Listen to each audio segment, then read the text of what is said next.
কয়েক বছর আগেও বিশ্ব ফুটবলে মরক্কো ছিল সম্মানজনক একটি দল, কিন্তু ভয়ঙ্কর নয়। তাহলে কি এমন হলো যে আজ ব্রাজিল, স্পেন কিংবা পর্তুগালের মতো দর্শকরাও মরক্কোকে এড়িয়ে চলতে চায়? কি সেই গোপন রহস্য? আর কেনই এই দল হঠাৎ বিশ্বকাপের সবচেয়ে বড় দুঃস্বপ্নের নাম হয়ে উঠেছে? এক সময় মরক্কোকে দেখা হতো প্রতিভাবান কিন্তু অনিয়মিত দল হিসেবে, বড় কোনো ম্যাচ জিততে পারতো না, বিশ্বকাপে অংশ নিত কিন্তু খুব কমই আলোচনার কেন্দ্রবিন্দু হতো। কিন্তু তারপর কিছু একটা বদলে যায়। আসল গল্পটা সবসময় স্কাই স্পোর্টসের পর্দায় দেখা যায় না। এই গল্পটা গভীরভাবে উপলব্ধি করতে হয়। মরক্কো শুরু করলো এক নীরব বিপ্লব। ইউরোপে বেড়ে ওঠা তাদের ডায়াসপোরা খেলোয়াড়দের শেকড়ের টানে দেশে ফেরানো শুরু করলো।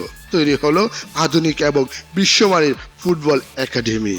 তারা গড়ে তুলল এমন এক শক্তিশালী ডিফেন্স যা ভাঙ্গা প্রায় অসম্ভব, আর চোখের পলকে প্রতিপক্ষকে ধ্বংস করে দেওয়ার মতো দ্রুত কাউন্টার অ্যাটাক।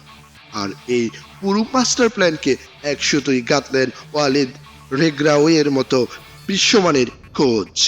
মরক্কো বুঝেছিল ব্রাজিল হওয়ার দরকার নেই, স্পেন হওয়ারও দরকার নেই, তাদের শুধু নিজেদের সেরা সংস্করণ হতে হবে।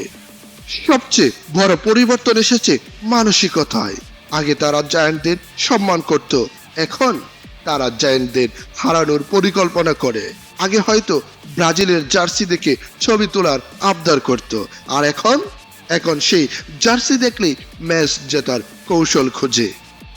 কিন্তু সবচেয়ে অবাক করার তথ্য এখনো বলিনি, ইউরোপের হেভিওয়েটরা আজ মরক্কোকে ভয় পায় তাদের ট্যাকটিক্যাল ডিসিপ্লিনের জন্য।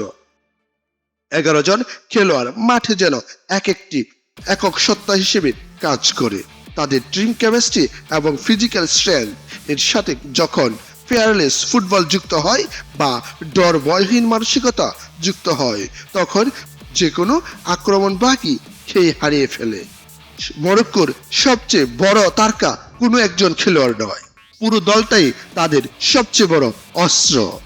এটাই এখন সবচেয়ে বড় প্রশ্ন, তারা কি শুধুই আন্ডারডগ নাকি সত্যিকারের শিরোপার দাবিদার?